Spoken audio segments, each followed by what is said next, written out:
Non, je pensais pas avoir autant d'avance. Au fond de moi, j'ai envie d'y croire parce que je joue pour la gagne et c'est jamais perdu d'avance. Non, c'est jamais mort, mais j'ai envie de dire quand même qu'il a un matelas confortable. J'ai sorti 2 rondes qui étaient vraiment très solides. Non, je pense que Dorian il est très bon ce week-end, il est très bon depuis un an maintenant. On ne sait jamais ce qui peut passer, mais il y a aussi une part de moi qui dit que 12 coups, c'est quand même vraiment énorme. En disc golf, il peut toujours se passer plein de choses. On est sur un parcours exigeant. Il y a un parcours qui est quand même pas mal à son avantage là. Enfin, l'avance, surtout sur un parcours ici où c'est dur de faire un très gros score. J'ai mal commencé mes 2 rondes.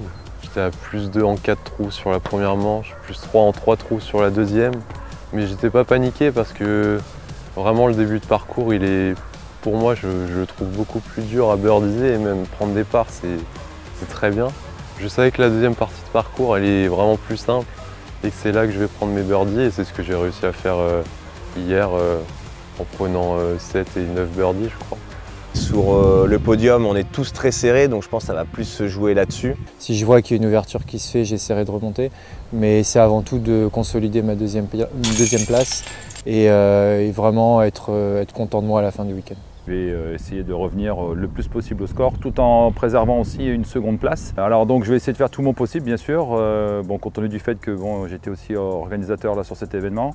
Je vais être obligé d'attaquer comme on est tous serrés, donc essayer de faire un peu mieux que mes manches d'hier qui étaient on va dire moyen plus et essayer d'aller gratter quand même quelques coups pour essayer de, on va dire, garder cette deuxième place.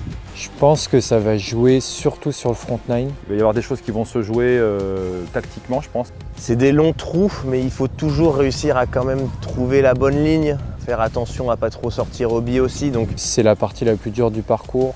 C'est là où il y a le plus de longs trous avec du hobby et c'est là où il peut y avoir les plus gros scores sans pour autant avoir beaucoup de birdies.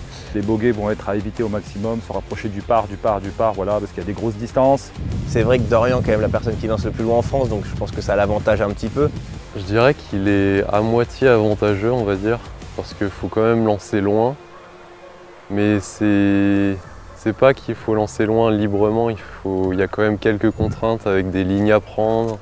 Je pense qu'on peut aussi tirer notre épingle du jeu si on arrive à avoir les lignes et rester bien dans le fairway. Le moindre bon coup versus un mauvais coup, ça fera vraiment la différence entre nous. Et je pense que c'est là que ça va se jouer, ça sera dès le début. Je pense que je vais le gérer comme les 2 premiers, je vais jouer assez safe au début parce que c'est des parts qu'il faut prendre, c'est pas des birdies. Puis une fois arrivé aux alentours des 7, 8, c'est là qu'il va falloir commencer à birdiser. Et après sur le back nine, les 9 dernières, c'est là où il faut engranger les birdies. Et c'est là où il va falloir être consistant, lucide, il va falloir vraiment faire tout et attaquer, en fait, être le plus consistant possible sur ces tirs-là. J'ai vraiment envie de bien jouer ce week-end sans pour autant chercher un super résultat dans le classement. Honnêtement, je suis assez confiant, on va dire. Je sais que si je joue comme hier, normalement, il n'y a aucun souci sur le fait que normalement je vais gagner.